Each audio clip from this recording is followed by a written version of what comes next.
안녕하세요. 미스터리 수자국입니다. 여러분은 어렸을 적 혼자 집에 있을 때 인형이나 마네킹이 무서웠던 경험이 있으신가요? 어디를 가든 인형의 눈은 마치 비웃는 듯이 사람을 쳐다보는 것 같죠? 오늘 소개할 사건은 바로 인형과 관련된 사건으로 홍콩에서 가장 기괴한 사건으로 기억되고 있습니다. 밤늦도록 빛나는 헬로키티 인형, 끊임없이 들려오는 여자의 비명, 그리고 이상하게 숨지게 된 여경, 이 모든 것이 헬로키티 사건에 얽혀 있습니다. 1999년 3월 17일 낡은 건물의 유 여사는 떨고 있는 판민이를 바라보며 한숨을 내쉬었습니다. 소녀는 갈 곳이 없어 유 여사의 집으로 찾아간 것이었는데요. 유 여사는 소파에 앉아 판민이의 어깨를 토닥였습니다. 판민이가 느끼는 고통과 후회는 유 여사도 마치 직접 경험한 것처럼 느껴졌습니다. 유 여사가 무언가 말하려고 할 때 밖에서 급박한 노크 소리가 들려와 판민이를 긴장하게 하였습니다. 유 여사가 문을 열려고 했는데 그때 그 순간 욕설과 협박이 들려왔습니다. 그들은 판민이가 나오지 않으면 숨지게 되더라도 끔찍한 일을 당하게 할 거라고 협박했습니다. 얼마 안 돼 2명의 건장한 남성이 강제로 유 여사의 집을 쳐들어가 판민이를 밖으로 끌어냈습니다. 나이든 유 여사는 그냥 바닥에 주저앉아 점점 멀어지는 그들의 모습을 지켜볼 수밖에 없었습니다. 그녀는 유 여사의 아들이 얼마 전에 만나게 된 여자친구 판민이였습니다. 판민이의 불행한 삶은 어린 시절부터 시작되었습니다. 판민이가 어렸을 때 아버지는 도박에 미쳐 결국 딸과 아내를 떠났는데요. 판민이를 제대로 키울 수 없게 된 어머니는 생계를 유지하기 위해 재혼하여 판민이를 고모에게 맡겨 키웠습니다. 제대로 된 교육을 받지 못한 판민이는 잘못된 길로 들어서게 되어 사춘기 시절에 소년원에 들어가게 되었는데요. 그 후 판민이는 잘못을 뉘우치고 열심히 공부하여 고등학교 졸업장을 받아 졸업 후에는 판매원 일을 시작했습니다. 그녀의 삶은 점점 나아질 것 같았지만 아쉽게도 나쁜 친구를 사귀면서 마약에 중독되었습니다. 결국 판민이는 직장을 그만두고 몸을 팔며 돈을 벌기 시작했습니다. 그러다 그녀는 유 여사의 아들인 아신을 만나 급격하게 사랑에 빠져 동거하기 시작했습니다. 심지어 2사람은 유 여사의 집에서 아이를 낳기까지 했는데요. 안타깝게도 유 여사의 아들은 게으르고 가정을 책임질 능력이 없었습니다. 사실 마냥 유 여사와 판민이가 함께 노력만 하면 어떻게든 생계를 유지할 수 있었을 것입니다.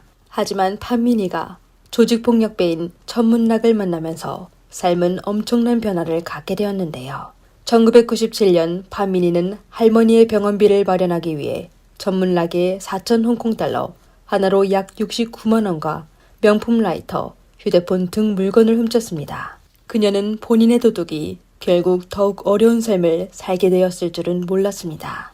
천문락에게 들키게 된 판민이가 돈을 갚지 못하자 천문락은 그녀가 훔친 물건을 고리대금으로 치며 그녀에게 강제로 몸을 팔게 하였습니다. 판민이는 1년 넘게 계속하여 일해왔으며 심지어 중간에 임신까지 했지만 천문락은 판민이를 가만두지 않았습니다. 그녀가 처음 훔쳤던 돈은 점점 갚을 수 없는 엄청난 빚이 되어버렸는데요. 그리고 1년 동안 판민이의 건강도 점점 악화되어 더 이상 버틸 수 없게 된 판민이는 유 여사의 집으로 도망쳐 숨었습니다. 하지만 얼마 지나지 않아 천문락의 부하들은 그녀를 찾아내 다시 데려갔습니다. 참사 추위에 한 낡고 지저분한 임대 아파트에서 샤오방은 처음으로 판민이를 만나게 되었습니다. 샤오방은 천문락의 부하 량웨이륜의 여자친구인데 2월에 천문락이 아파트를 임대하여 그들이 거주하게 되었습니다. 하지만 임시 거주하고 있는 샤오방은 판민이가 구타당하는 모습을 볼 줄 몰랐는데요.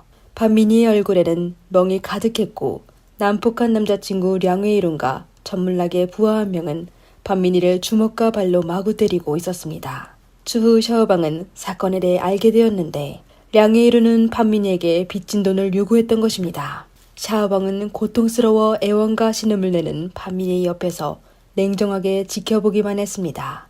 문제 소녀였던 그녀는 이런 장면에 아주 익숙했습니다. 폭행이 끝나고 나서 판민이는 방구석에 웅크려 앉아 있었습니다. 그녀는 온몸에 상처투성이었는데 얼굴은 멍과 눈물로 뒤범벅이 되었습니다. 잠시 후 천문락이 나타났는데 당시 판민이는 이미 구석에서 움직이지 못했습니다.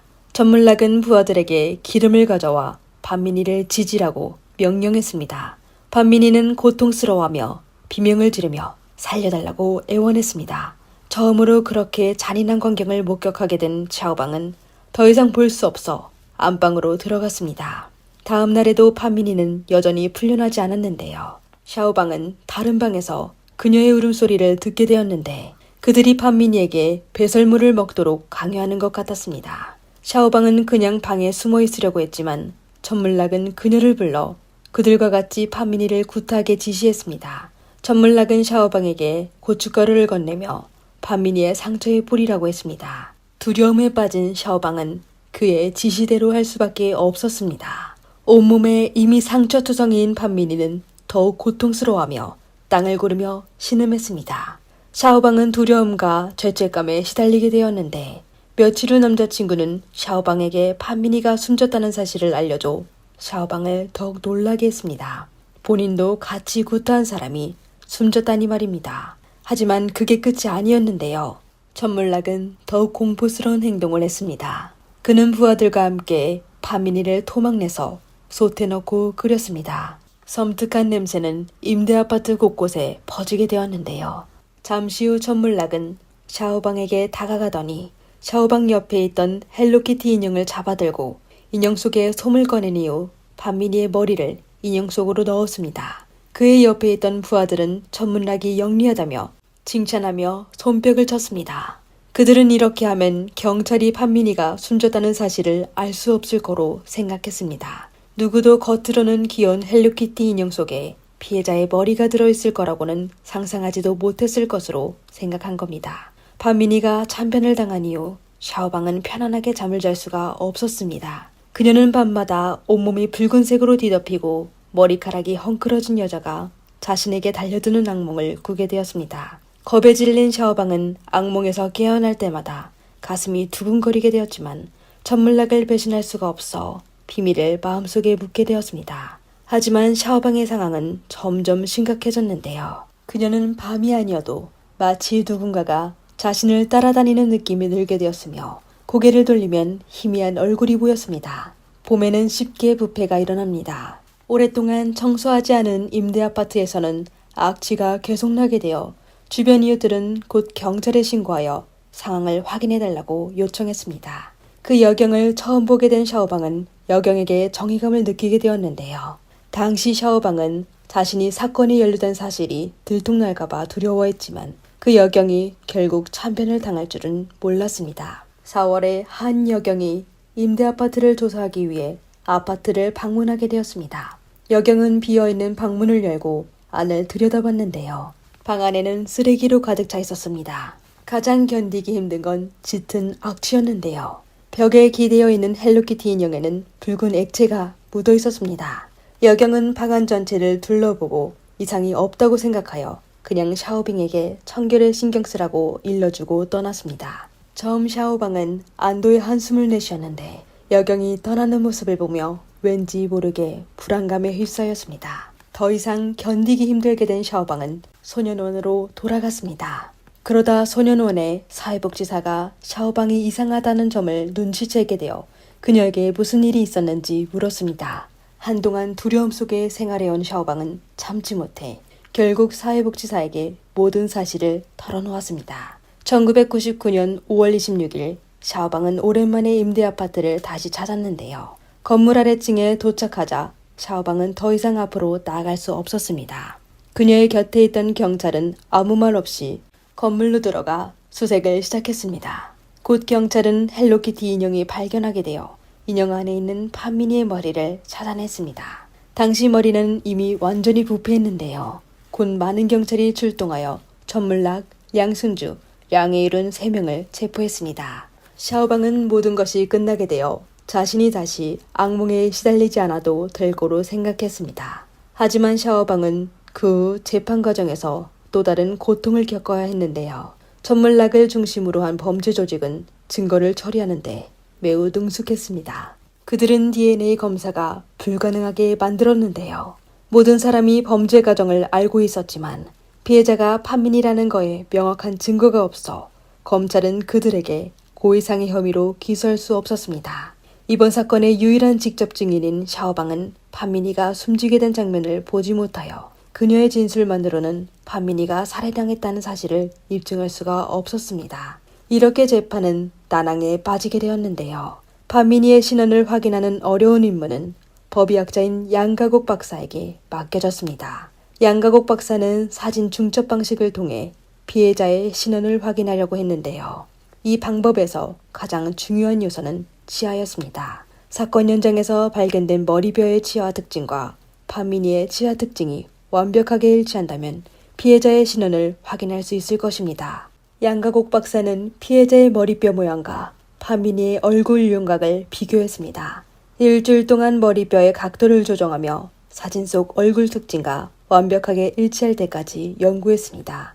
재판은 큰 전환점을 맞이했는데요. 결국 다양한 증거들을 종합하여 배심원단은 6대1로 피고인 3명에 대한 고의상해죄는 인정하지 않고 과실상해죄만 인정했습니다. 하지만 재판장은 이 사건의 잔혹한 범죄수법과 재범 가능성을 고려하여 3명의 피고인에게 전부 무기징역을 선고했습니다. 사건은 마침내 종결되었습니다. 샤오방은 이제 편안하게 잠을 잘 수 있게 되었는데요. 모든 것이 끝났다고 생각했지만 어느 날 밤 샤오방은 악몽에서 깨어나게 되었습니다. 꿈에서 그녀는 방을 수색했던 여경을 보았는데 여경은 계속하여 사건의 진실을 밝혀내지 못했다며 후회하는 모습을 보였습니다. 그 후 한 뉴스 기사문이 샤오방의 눈길을 사로잡게 되었는데요. 처음에 방을 수색하여 진실을 놓치게 된 여경이 얼마 전에 그 방에서 스스로 목숨을 끊었다는 내용이었습니다. 이에 공포에 질린 샤오방은 만약 자신이 용기를 내서 사회복지사에게 사실을 말하지 않았다면 자신도 똑같은 결과를 맞이했을 거라고 생각하게 되었습니다. 오늘의 영상은 여기까지입니다.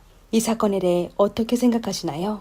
댓글로 의견을 남겨주세요. 영상을 재미있게 보셨다면 구독과 좋아요 부탁드립니다. 감사합니다.